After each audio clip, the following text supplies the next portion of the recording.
Hola, hola en espagnol, bonjour. Comment il est? Il est bien? Bon. On peut applaudir encore le frère Kevin, là, hein? Il a amené de la joie, il a amené de la bonne humeur, là. Et je pense que c'est important quand on est enfant de Dieu.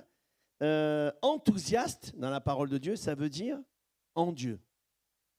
Eh ouais, Dieu en nous, en Dieu. Et je crois que Dieu nous demande d'être toujours joyeux parce que lui, il est toujours joyeux. Et sa joie, elle ne dépend pas des circonstances, mais quelles que soient les difficultés dans lesquelles on vit, notre joie ne dépend pas de ce qu'on vit, mais de ce que notre nom est inscrit dans le livre de vie. Et ça, c'est extraordinaire. Le monde ne connaît pas ça. Le monde, quand il vit des injustices, quand il vit un malheur, il est triste, il est accablé, il est anéanti. Mais nous qui sommes chrétiens, il y a une joie là, dans notre cœur, pas parce que le compte en banque il est plein, même s'il est vide, il est toujours plein.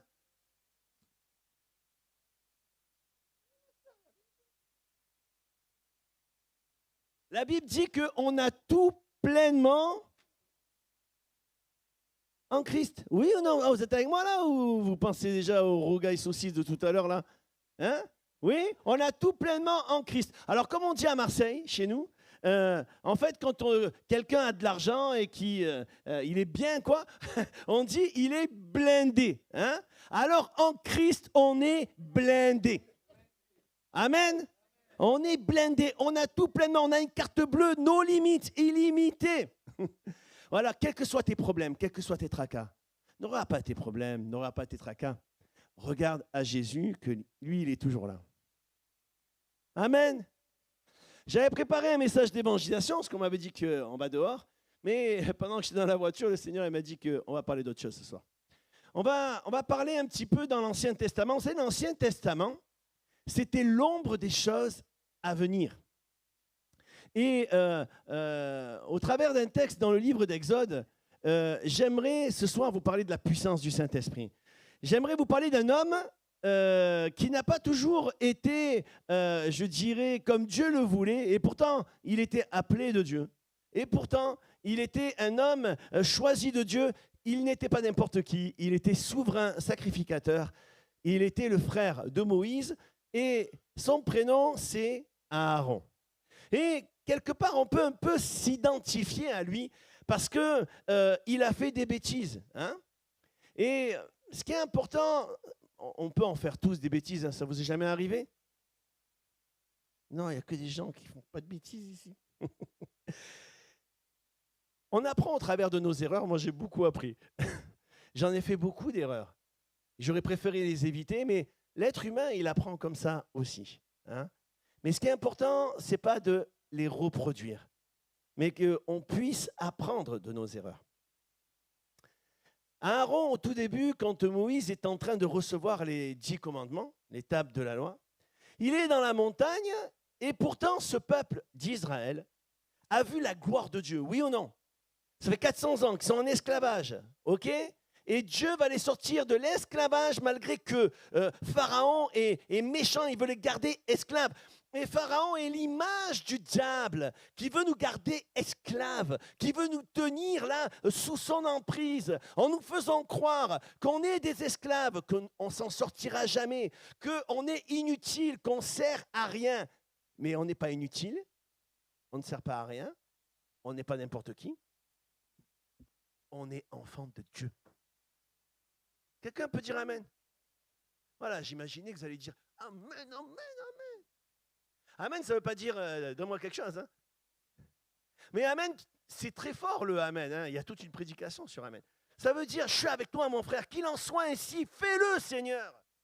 Quand quelqu'un dit Amen, c'est je m'associe spirituellement à la personne et je suis en train de dire qu'il en soit ainsi. Amen. Quelqu'un peut dire Amen là? Non, un meilleur Amen, avec de la conviction. Là. Est-ce que quelqu'un peut dire Amen là? Amen. Dieu veut faire quelque chose ce soir, je le crois. Est-ce qu'il y a des chrétiens ici? Levez la main. Voilà. Qui est-ce qui ne parle pas en langue encore? Levez la main.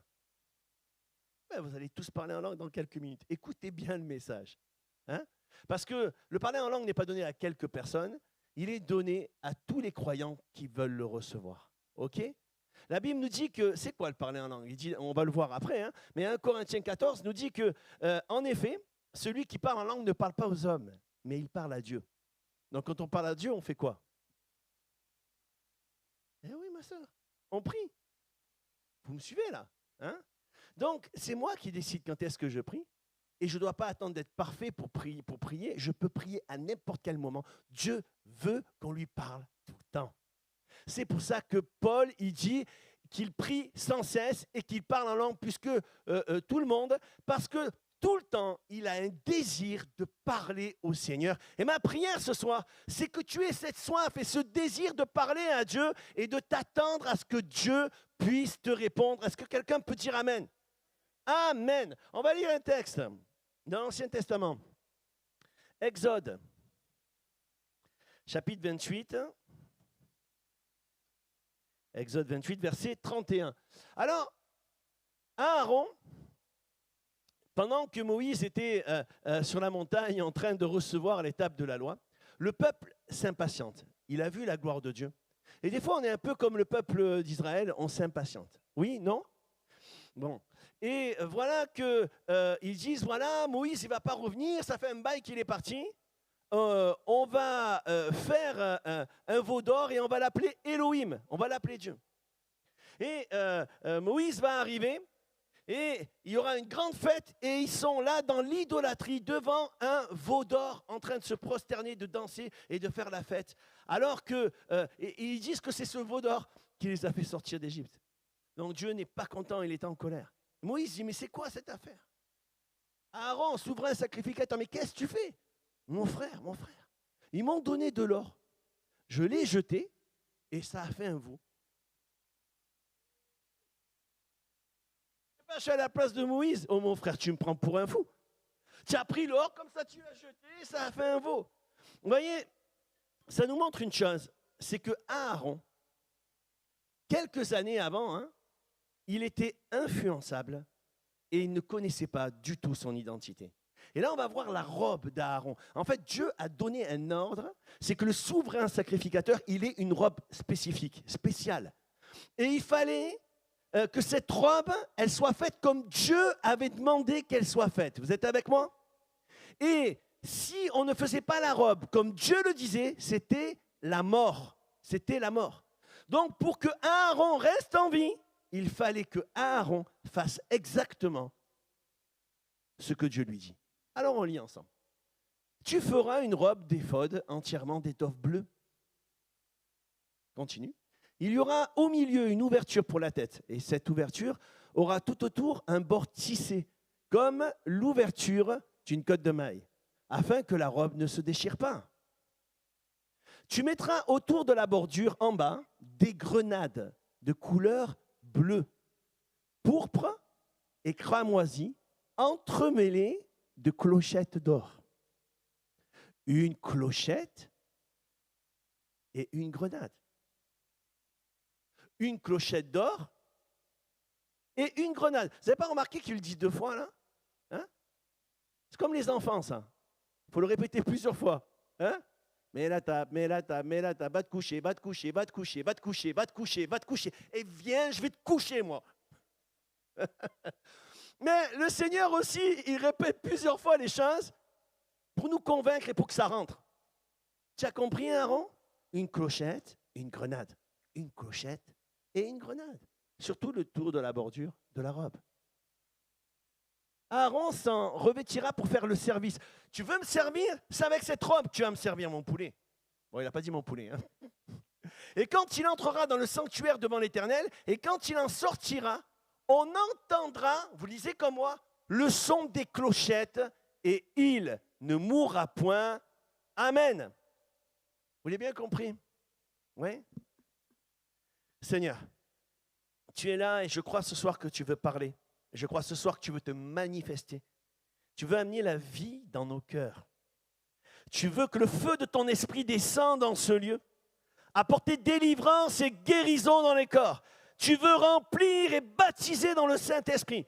Tu veux équiper ton peuple dans les dons spirituels, Seigneur, afin que le corps de Christ soit édifié, afin qu'il y ait une vie dans cette église qui jaillisse dans cette ville, à l'extérieur. Alléluia, tu n'as pas changé et tu veux encore agir ce soir. Je suis qu'un instrument et j'ai besoin de toi. Je ne peux rien faire sans toi. Aide-moi, Seigneur, dans cette soirée, à exposer ta parole et viens confirmer ta parole, Seigneur. Amen. Amen. Donc la robe blanche, d'éphod, elle nous parle de notre identité en Christ. Ah oui. Hein, Pascalito? Tu sais qui tu es? Tu es qui? Tu es sûr de ça? Tu es sauvé ou ça dépend des jours? Tu es convaincu? Tu es sûr? Et toi, ma soeur, tu es sûr? Qui tu es, toi? Ouais, comment tu t'appelles? Lauriane? Ah, comme ma nièce, Lauriane. Ok, Lauriane. Tu es enfant, tu es sûr? Il y a des doutes des fois, hein? Mais le Seigneur, il te dit, sois vous-même. Tu es enfant de Dieu. Tu n'es pas n'importe qui. Je ne suis pas enfant de Dieu que quand je fais le bien. Je suis enfant de Dieu pas que quand je le ressens. Je suis enfant de Dieu parce que le sang de Jésus m'a lavé. Écoute-moi bien, nous ne sommes pas sauvés parce qu'on va à l'église. Je ne suis pas sauvé parce que je prie. Je ne suis pas sauvé parce que je lis la Bible. Je dois lire la Bible, je dois prier, mais je suis sauvé. Pourquoi? Parce que le sang de Jésus a coulé pour moi. Quelqu'un peut dire Amen. On n'est pas sauvé par nos bonnes œuvres, afin que personne ne se glorifie. Nous sommes sauvés par la grâce de Dieu à cause du sang de Jésus. Je ne le mérite pas.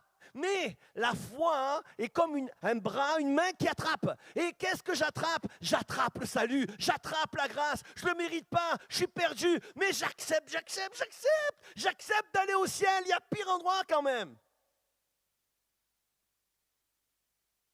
La robe blanche me parle de mon identité dans le Seigneur. Je ne suis pas n'importe qui. Je suis enfant de Dieu. Tu es enfant de Dieu. Ne te laisse pas accabler, ne te laisse pas accuser par ton passé, par tes erreurs, par ton présent. Mais crois une chose, c'est que le Seigneur t'a revêtu d'une robe blanche et qu'il a inscrit ton nom dans le livre de vie. Punaise, ça va te tenir ça? Excusez-moi, je ne suis pas en colère, mais c'est vrai, j'arrête pas de bouger de partout. Je suis désolé pour ceux qui me filment là-bas. Là. Bon, j'ai dit que je n'allais pas descendre, je vais essayer. Donc la robe blanche. Et le Seigneur va dire une chose, pour que tout le monde sache, pour que moi, je sache que spirituellement tu es en vie, j'ai besoin, pendant que tu vas rentrer dans le lieu très saint, d'entendre du bruit. Gling, gling, gling, gling, gling, gling. Les clochettes, gling, gling, gling, gling, elles émettent un son. Et ce qui est rassurant, parce que comment savoir, pour les autres Lévites qui sont dehors, que Aaron est toujours en vie? Aaron est toujours en vie, les frérots. On entend gling, gling, gling, gling, gling, gling. C'est bon signe. On va pouvoir manger le boucané tout à l'heure tranquille. Mais s'ils n'entendent plus, ça fait flipper. Mon frère, ma soeur, écoute-moi bien. Dieu ne veut pas seulement qu'on vienne à l'église. Dieu ne veut pas seulement qu'on ait un langage pentecôtiste, chrétien, je ne sais pas quoi là. Dieu veut qu'on soit connecté à lui et qu'on le connaisse. Dieu nous aime et il veut répandre son amour dans notre cœur. Et il veut que nous soyons en vie. Gling, gling, gling. Gling, gling, gling. Donc, les clochettes nous parlent des dons de l'esprit. Les clochettes nous parlent des dons de l'esprit. Les grenades, une clochette, une grenade. Une clochette, une grenade. Vous avez remarqué? Ah, gling, gling, gling. Gling, gling, gling. Gling, gling, gling. Du bruit, la vie et la douceur. Le fruit. Galates 5, 22. Les fruits de l'esprit. Et Dieu aime l'équilibre. Dieu travaille et il aime l'équilibre. Il veut qu'il y ait la vie et il veut qu'il y ait le fruit de l'esprit.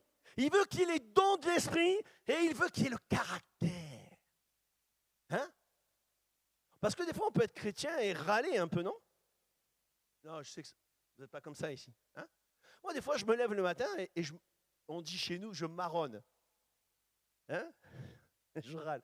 Et ma femme me dit, oh, t'as pas prié, mon mari. Bah. Eh oui, on a notre ancienne nature, notre caractère qui est là. Mais ce n'est plus moi qui vis. Qui vit en moi. Et je dois accepter ce travail du Saint-Esprit dans ma vie pour que justement, il vive en moi. Mais j'ai besoin aussi d'expérimenter régulièrement au quotidien la vie de l'Esprit, les dons de l'Esprit. Quand on a commencé l'œuvre à Saint-Maximin, on était un groupe de quelques personnes. Dans un petit local de 50 mètres carrés. Pas de chant, pas de musicien, pas de moniteur de club. Il y avait tout à faire. Avec mon épouse, mes enfants, on est arrivés là-bas et on a dit, Seigneur, gling, gling, gling, gling, gling, gling, on se connecte à toi, on crie à toi et on veut voir ta gloire. On a jeûné, on a prié, on a cherché Dieu. Et dès les premières semaines, des hommes et des femmes, on était dans le centre-ville, sentaient une force, ils rentraient dans la petite salle de 50 mètres carrés. Soit ils étaient possédés, tombés par terre, ils bougeaient dans tous les sens, étaient libérés par la puissance des ténèbres. Voyantes, toutes sortes de personnes étaient là, dans la cocaïne, dans la drogue, des gens malades en fin de vie, cancer. Dieu agissait, il confirmait sa parole. On n'a fait aucune évangélisation, mais gling, gling, gling, gling, gling. On se connecte à toi, on a besoin de toi, on ne peut rien faire sans toi.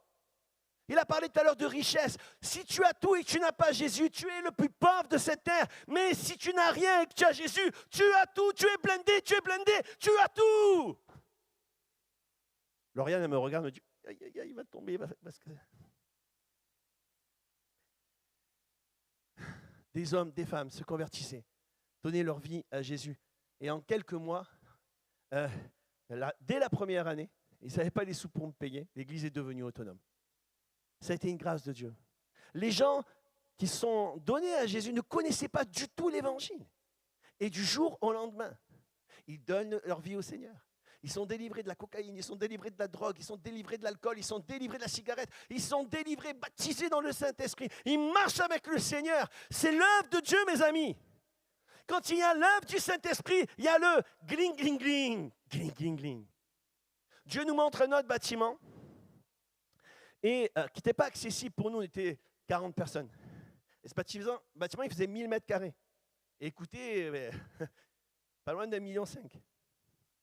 Et nous, on avait mis 500 € de côté. Mais non, on avait mis 500 € de côté, mais on avait le Seigneur qui nous a dit, ça va être à nous ça. Donc, tout ce que tu demandes en son nom, crois que tu l'as reçu et tu le verras s'accomplir. Et on va là-bas pour d'abord louer le local. Et quand on arrive là-bas, qu'est-ce qu'ils me disent? Ils disent, écoutez, monsieur, nous, on veut pas partir. Il y avait des locataires. Mais par contre, si vous voulez prendre le bâtiment, il y aura 140 000 € de droit au bail à donner. Donc, j'en parle aux frères. J'ai dit, écoutez, on va prier, on donnera rien. Wallou. Comment on dit rien en créole? Rien. Voilà, vous voyez, je parle créole. Et on a prié pendant 1 an pour que le Seigneur bénisse les entreprises et que le local soit trop petit pour eux. Et 1 an après, le local est trop petit pour eux. Ils sont partis. On a récupéré le local et on a commencé à faire les travaux. Et pendant qu'on faisait les travaux, c'est eux qui continuaient à payer les loyers. Dieu est grand. On a commencé comme ça, mais il fallait faire les travaux après, parce que c'était une animalerie. Mais il fallait en faire une bergerie. C'était une animalerie, il n'y avait rien, une dalle béton. Il me fallait 140 000 € pour faire les travaux. Le Seigneur, il me dit, tu pars en vacances et quand tu reviens, il y aura un chèque. Je me rappelle, on n'avait même pas les sous là. Il y a quelqu'un qui nous a prêté une maison. On est parti, on a pu partir, on a pu avoir un peu d'argent, on est allé en Corse. Et voilà qu'on se retrouve en Corse avec ma femme, mes enfants. et on va dans une plage. Il y avait des virages, des virages, des virages. Dès qu'on arrive en bas, je ne sais même plus comment je m'appelais. J'arrive là-bas, et d'un coup, on est à la plage, et au bout d'un moment, je vois un homme, je dis, mais je le connais, lui. Et en fait, c'était un pasteur, c'était Paul Ettori. Je dis, oh, Polo, ça va et tout. Il me dit, et toi? Il me dit, tu es où maintenant? Je dis, je suis à Saint-Maximin. On discute, on parle. Je rentre à la maison. Et il y avait un chèque de son église qui nous avait été envoyé, un don de 80 000 euros. Moi, je ne savais pas qu'il était en vacances en Corse, mais lui, le Seigneur, il le savait. Dieu est celui qui prend soin de nous. Et il y avait un propriétaire qui était lié par des esprits mauvais, très méchants. Il a dit, tant que je serai vivant, jamais, monsieur Albadalejo, je ne vous vendrai le bâtiment. Ma femme, elle a un songe il y a 12 ans. Elle a écrit là sur son cahier que le propriétaire décède et que sa fille m'appelle et fait tout pour que j'aie le bâtiment. Il y a 2 ans, le propriétaire décède. C'est pas, moi, je ne voulais pas qu'il meure, hein, mais il est mort. Et sa fille m'a appelé. C'est vous, monsieur Albadalejo? Je dis, oui, c'est moi. Il me dit, voilà, je veux tout faire pour que vous ayez le bâtiment. Le bâtiment, on l'avait amélioré. Il avait une valeur de 1,5 million, 2 millions d'euros. Il me dit, voilà, faites-moi une proposition. Je dis, 300 000, ça va? Elle me dit, c'est un peu juste. Je dis, dites-moi votre prix. Il me dit, 390 000. Et il y a 2 ans, on est devenu propriétaire du bâtiment. Dieu, il tient toujours ses promesses. Vous savez, quand je suis arrivé, on n'avait pas d'argent. Le peu d'argent qu'on avait quand on a commencé les travaux, c'était 2 000 euros. Et avec les 2 000 euros, j'ai acheté du mélange à béton et du ciment. On devait couler 130 mètres carrés. J'ai dit aux frères, voilà, vous allez faire le béton et moi, en haut, je vide au seau. Parce qu'on avait fait une échelle en bois, là. Et les maçons, ils me disent, mais attends, Pat, ils me disent, toi, tu es pasteur, nous, on est maçons. Ce que tu as là, de mélange à béton et de ciment, même pas on fait 25 mètres carrés. Donc, c'est même pas la peine qu'on commence à ne pas faire 130 mètres carrés. J'ai dit, quoi là? J'ai dit, écoute-moi, vous êtes maçon? J'ai dit, moi, je suis pasteur et je connais Jésus. Alors, on va se prendre par la main. Vous ne vous rappelez pas les 5 pains et les 2 poissons? J'ai dit, écoute-moi, toi, mélange à béton et ciment, vous ne bougez pas jusqu'à ce qu'on ait fini au nom de Jésus. Amen. Allez, les gars, on va travailler. Les gars, ils m'ont regardé. Comme si j'étais fou. Mais l'évangile, mes amis, c'est une folie. Mais c'est une puissance pour celui qui croit. Dieu ne cherche pas des hommes, des femmes qui savent. Dieu cherche des hommes, des femmes qui croient, qui attrapent la guérison, qui attrapent la bénédiction. Jésus n'a pas changé. On est monté, on a tout coulé, je suis descendu, il y avait encore du sable, il y avait encore du ciment. Jésus n'a pas changé. Et il y avait ce maçon, là, il y avait un maçon qui était là et qui n'était pas converti. C'était un Marseillais et qui était particulier. Il avait entendu qu'on faisait des travaux, donc il est venu nous aider. Et comme je vous dis, on a tous notre robe. Et quand tu es connecté au Saint-Esprit, il y a un bruit. Gling, gling, gling. Gling, gling, gling.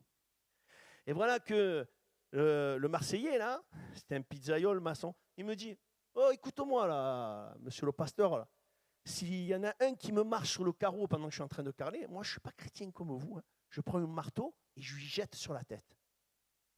J'étais là, ok. Je dis, bon. Et le téléphone, il sonne. Qui c'est qui marche sur le carreau? Il me jette le marteau. Je me baisse. Il se plante contre le placo. Bon, moi, j'étais un voyou avant. Et je réglais les choses plutôt avec les mains. Et là, je dis, Seigneur, touche-le avant que je le touche. Et là, j'ai dit, je parlais, je vais partir dans mon bureau là-bas, même s'il n'existe pas encore. J'imagine que c'est mon bureau, je vais là-dedans et je ne bouge pas. Et je parle en langue, à moitié avec amour et à moitié envie de le mordre. Et dans le bureau, je suis là, je dis, Seigneur, bénis-le, bénis-le. Enlève ma rage qui est un peu là, elle essaye de m'envahir, elle essaye de m'étouffer, mais enlève-la, et bénis-le. Et là, je commence à prier pour cet homme. Et là, le Seigneur me dit, tu vas aller voir cet homme. Et tu vas lui dire, dans la mare au canard, j'étais là.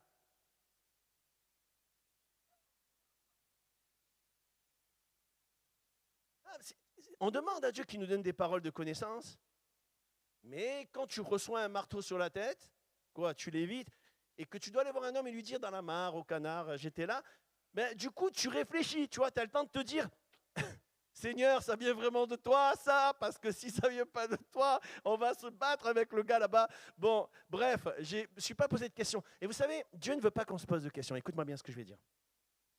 Bien souvent, on ne donne pas de dons spirituels. On ne donne pas de paroles de connaissance, pas parce qu'on n'a pas la foi, mais parce qu'on manque de courage. Le mot courage dans la Bible veut dire, et à sa racine, c'est le cœur. Le courage, il puise sa force comme David quand il allait se battre contre le lion et l'ours pour protéger les animaux, son troupeau, dans l'amour qu'il a pour les autres, l'amour qu'il a pour le troupeau. Et la vie de l'esprit, le fait d'être courageux, de donner les paroles, il n'est pas question de nous, il est question du peuple de Dieu. Dieu nous a donné ces dons spirituels pour un objectif précis, pour bénir les autres, pour aider les autres, pour délivrer les autres. Donc, arrête Patrick, arrêtons chacun d'entre nous de réfléchir 100 ans et faisons ce que Dieu nous demande.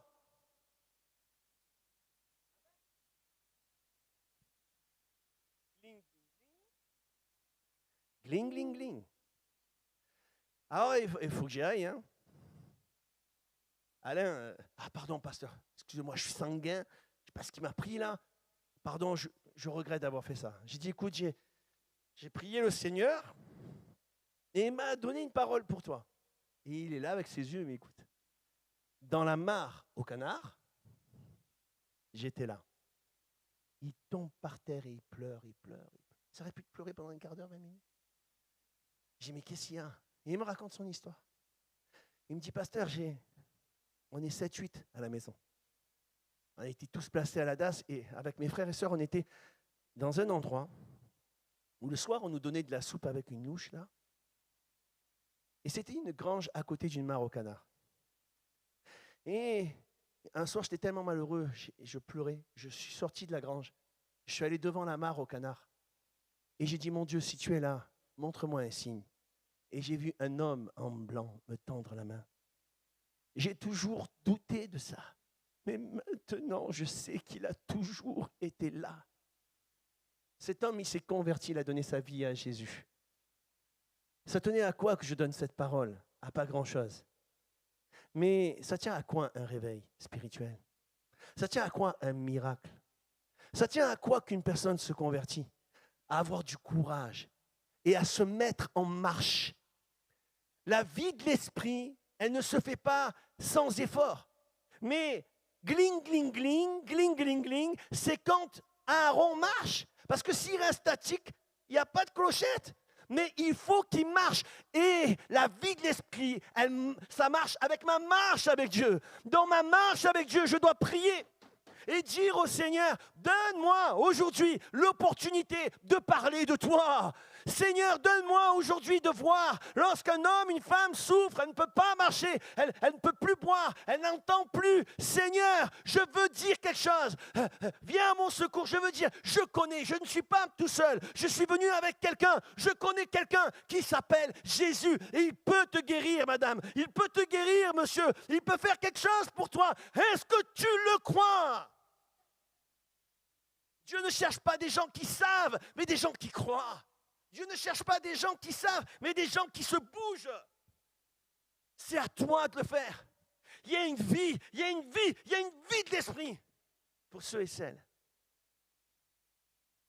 qui font ce que Dieu leur demande. Amen. Il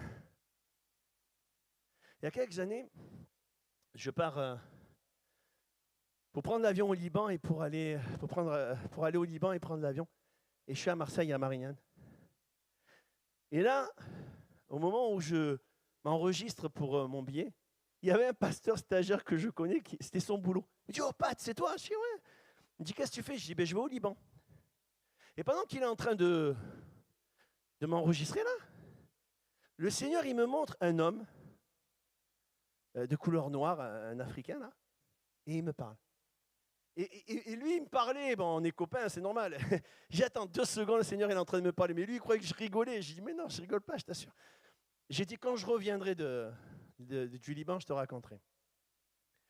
Et pour ceux qui ont pris l'avion, vous savez une chose, c'est que tu as un numéro où tu t'assois là, un numéro de siège. Et à côté de qui je m'assois? De lui. Et moi, j'avais le cœur en feu déjà. Et dès que je vois que je suis assis à côté de lui, je n'étais pas étonné. Et je le regarde, je dis bonjour monsieur. Il me regarde, me dit bonjour. J'ai écouté, je suis pasteur, je suis chrétien, je prie, et le Seigneur m'a parlé. Alors là, il ne bouge plus, il me regarde. Il m'a dit, vous êtes chrétien baptiste. Vous avez prié ce matin avec votre femme. Vous partez au Congo. Et votre femme vous a dit que la volonté de Dieu, ce n'est pas que vous alliez au Congo, mais que vous restiez en France pour travailler. C'est une parole de Dieu que vous avez eue ce matin par votre femme. Et là, le gars, il se met à pleurer, à pleurer, à pleurer. Je suis à côté de lui et j'essaie de le consoler, là. Il y a tout le monde, hein. Je dis, allez, on va prier mon frère. Et voilà que le Seigneur me parle, il me dit, attends, j'ai pas fini. Le Seigneur, il me dit que tu lui as posé une question la semaine dernière, tu lui as dit, est-ce que le baptême du Saint-Esprit est encore pour aujourd'hui? Et là, on a ouvert 1 Corinthiens 14. Et j'ai commencé à lui parler du baptême du Saint-Esprit. Il a reçu le baptême du Saint-Esprit. Voilà, je n'avais pas le temps parce que j'avais 1 heure Marseille-Paris et après Paris, Liban. Jésus n'a pas changé, frères et sœurs. Et moi, je ne suis pas quelqu'un d'exceptionnel, mais j'ai choisi de mettre la robe que Dieu m'a mise et de l'assumer. Est-ce que tu assumes? Ah, désolé, je suis en bas. Est-ce que tu assumes cette robe que tu portes? On n'est pas chrétien que quand on vient à l'église, mais je suis chrétien 24-24, 7 jours sur 7. 24-24, 7 jours sur 7, je suis le temple du Saint-Esprit. Ce n'est plus moi qui vis, c'est Jésus qui vit en moi. Il y a un combat, je ne suis pas parfait, mais Jésus a fait une promesse. Voici, je suis avec vous tous les jours jusqu'à la fin du monde. Donc, mon frère, ma soeur, peu importe par où tu passes, Jésus, il est là et il est avec toi. Et peut-être que tu m'entends, tu dis, ouais, c'est bien tout ça, mais toi, tu n'as pas encore expérimenté le gling, gling, gling, gling, gling, gling. Et tu vas l'expérimenter ce soir. Si tu le veux, Dieu ne te force pas. L'évangile, c'est une invitation. C'est-à-dire qu'on n'impose rien. L'évangile, c'est une bonne nouvelle. Ou je la saisis ou je la refuse. Hein? On te propose une glace, tu n'es pas obligé de la manger. Mais là, il y a plus qu'une glace. Il y a plus qu'un bon plat. Il y a une personne réelle et vivante qui est morte pour toi à la croix et qui est vivant et ressuscité ce soir. Et il veut partager ta vie. Tu n'es pas transparente, tu n'es pas transparent. Tu n'es pas illégitime, mais Jésus, il nous aime tous pareillement. Et il veut que tu l'invites dans ton cœur. Notre cœur, notre intérieur, c'est l'habitation du Dieu vivant, si on le souhaite, si on l'accepte. Et là, il va se passer quelque chose. Certains sont venus ce soir avec des tocs. Vous savez, c'est des tocs. Tu as des tocs depuis des années. Tu te grattes, tu es là, tu fais toujours les mêmes gestes et tu n'arrives pas à te défaire de ça. Et ça, c'est Satan qui te tient. Mais à partir de ce soir, tu vas inviter Jésus à venir dans ton cœur. Et Satan, il va te laisser tranquille. Tu vas être libre. Parce que dans la présence de Dieu, il y a la liberté. Ce soir, tu es venu et tu es comme intérieurement handicapé, émotionnellement, parce qu'il y a eu des attouchements sexuels sur ta vie. Il y a des choses qui ont été faites et tu as une culpabilité, tu n'es pas bien. Depuis que ça est arrivé, tu n'arrives plus à vivre normalement. J'aimerais te dire ce soir que Jésus n'a pas détourné les regards et a laissé faire. Non, ça c'est des conséquences du péché. Mais Jésus, comme un bouclier, s'est dressé. Et il a dit quelque chose. Pas sur elle, pas sur lui, mais que son péché, son iniquité, elle tombe sur moi. Le châtiment qui nous donne la paix, il est tombé sur Jésus. Ce soir, ta souffrance, ton mal-être, toutes ces choses que tu as vécues, ce sentiment de rejet, d'abandon, ces choses qui sont à l'intérieur de toi, qui font que tu n'as pas confiance en toi-même et que il y a comme une timidité qui t'empêche de t'exprimer. J'aimerais te dire que Jésus ne t'a pas donné un esprit de timidité, mais d'amour, de force et de sagesse. Tous les grenades. Dieu veut agir à l'intérieur de toi. Il t'aime tel que tu es. Il ne veut pas que tu fasses des grandes choses. Il veut juste être avec toi. La Bible nous dit qu'il a choisi 12 disciples pour les avoir avec lui. Et Dieu veut vivre quelque chose avec toi ce soir. Il y a longtemps qu'il n'y a plus de gling, gling, gling. Autrefois, tu priais et tu vivais des belles choses. Tu parlais de Jésus. Tu étais brûlante et brûlant pour servir Dieu. Mais il y a des choses qui ont étouffé ton cœur et qui t'ont découragé. Mais l'appel de Dieu, il est irrévocable. Il ne se repent pas de ses dons. Il ne se repent pas de son appel. Il t'aimera toujours. Rien ne peut éteindre l'amour de Dieu pour toi. Rien ne peut éteindre l'amour de Dieu pour toi.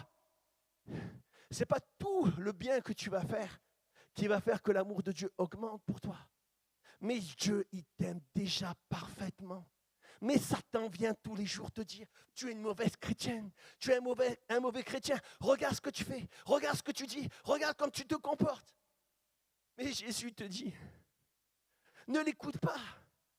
Ne l'écoute pas, je t'aime. Écoutez-moi.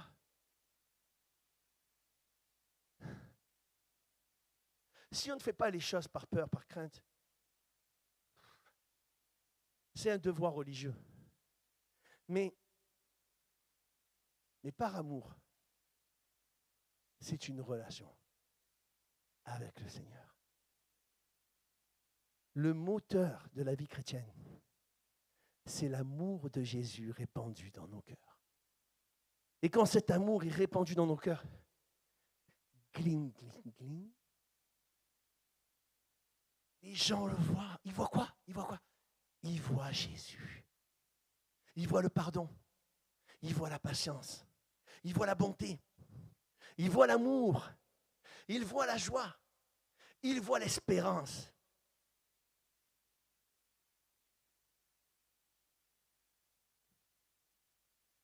Quelqu'un peut dire amen? Il y a une mouche là qui n'arrête pas de m'embêter là, depuis tout à l'heure. Là. Je ne sais pas comment elle s'appelle cette mouche, mais dégage. Ah, c'est fini. Ah ouais, tant pis pour la mouche. Il y a encore un travail que Dieu doit faire à moi, hein, c'est ça? Non, mais les mouches, c'est... Mon frère, ma soeur, ce soir, Dieu te parle. Dieu veut faire quelque chose. J'ai terminé. Pas tout à fait, en fait. Dieu veut faire quelque chose. Peut-être certains d'entre vous, être chrétiens depuis des années, et tu n'as pas reçu le baptême du Saint-Esprit, et tu dis, bon, certainement pour les autres, ce n'est pas pour moi. Parce qu'il faut avoir un niveau spirituel élevé, il faut que je sois mieux. Si je dois attendre d'être mieux pour prier, alors je ne prierai jamais. Puisque le parler en langue, c'est de la prière. Tu es là? 1 Corinthiens 14, versets 1er et 2. En effet, celui qui parle en langue ne parle pas aux hommes, mais il parle à Dieu. Il ne comprend pas ce qu'il dit, car il dit des mystères. Dieu ne veut pas qu'on comprenne ce qu'on dit, pour pas que notre intelligence fasse obstacle. Bien souvent, on a des idées reçues, et le diable vient dans nos pensées, en nous faisant croire que ça doit venir tout seul, que quand on est rempli du Saint-Esprit, on est comme possédé. Non, mais vous savez, il y en a. Voilà, il faut ressentir quelque chose, ou d'un coup, c'est le Saint-Esprit qui fait. Non! Quand tu pries pour rendre grâce le matin, tu attends une visitation spéciale avant de... Tu vas attendre longtemps pour manger. Hein? Tu as ton assiette devant. Tu dis quoi? Pour? Amen. Merci. C'est toi qui le fais? Ou c'est le Saint-Esprit qui le fait? C'est toi. Eh oui. Quand je parle en langue, mon frère, ma soeur, ce n'est pas le Saint-Esprit qui parle en langue. C'est moi. C'est moi qui prie. Mais par l'inspiration du Saint-Esprit, on est dans le domaine de la foi. On n'est pas dans le domaine de la raison, de l'explication. On est dans le domaine de la foi. Vous savez, au tout début, moi, j'étais chrétien, j'avais des doutes. Et en fait, j'ai compris comment il faisait le diable. Zarma. C'est pas du créole, hein, c'est de l'arabe, ça veut dire peut-être qu'il a. Voilà comment il faisait le diable. Il venait là, tac, tac, tac. Quand tu parles en langue, c'est pas vrai. Ça vient pas de Dieu, ça vient de toi. Et tu dis toujours la même chose. Ça sert à rien. Je sais pas si ça vous est arrivé, ça. Et il venait dans ma tête comme ça, j'en pouvais plus. Et d'un coup, j'ai dit, Seigneur, punaise, viens me confirmer vraiment que c'est authentique, ça vient de toi. Et un soir, là, j'étais jeune, j'avais 19 ans. Je parle en langue dans l'église. Et quand je finis de parler en langue, il y a une interprétation. Et à la fin de la réunion, il y a un pasteur qui était là, Sobi Malek, qui s'appelle. En fait, il était docteur en lettres mortes, en langue morte, pardon. Il connaissait l'hébreu, le grec, etc. Il me dit, Patrick, tu peux venir? Il me dit, ce soir, tu as parlé un araméen parfait. Et l'interprétation, c'était exactement ça. Je me suis tourné là vers le diable. J'ai dit, mais non, plus jamais tu me mangeras le cerveau, toi. Quand je dis n'importe quoi humainement, en fait, je parle en araméen, en grec, en italien, en espagnol. Hein?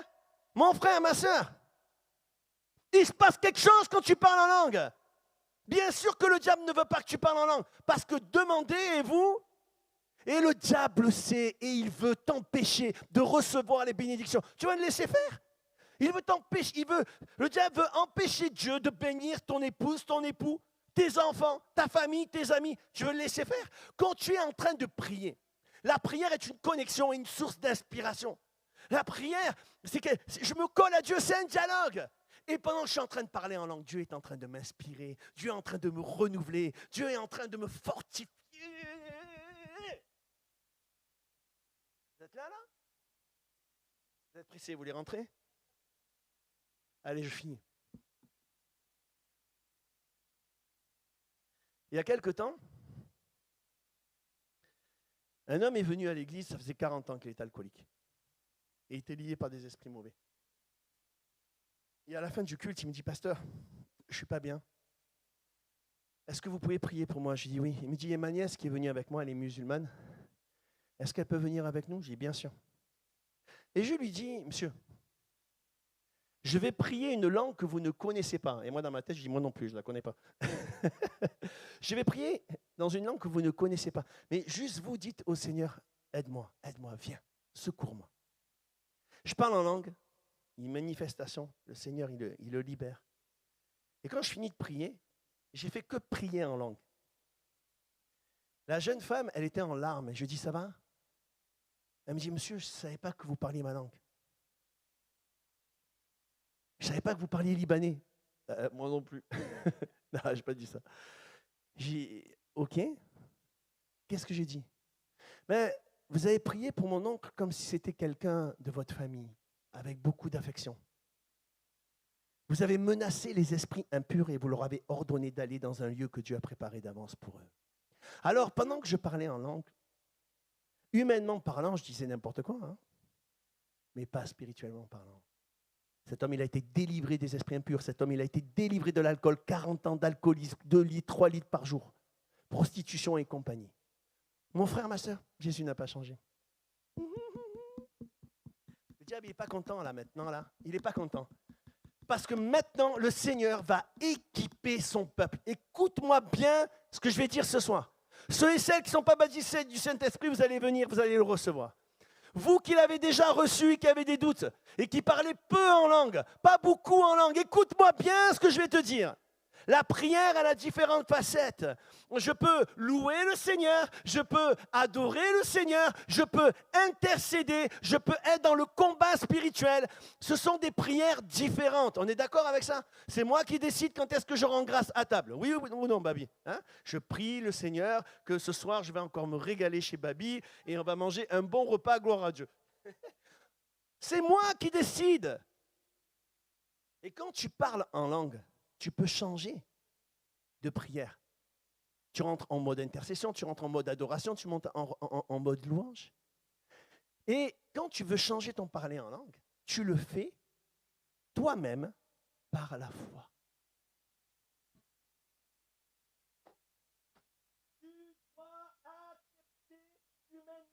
non, tu dis n'importe quoi. Accepte-le. Ça fait un bail que j'ai accepté. Et tu veux que je te dise un truc là? Ben ça marche. La Bible dit, c'est Paul qui le dit dans le même chapitre 1 Corinthiens 14. Il dit quoi?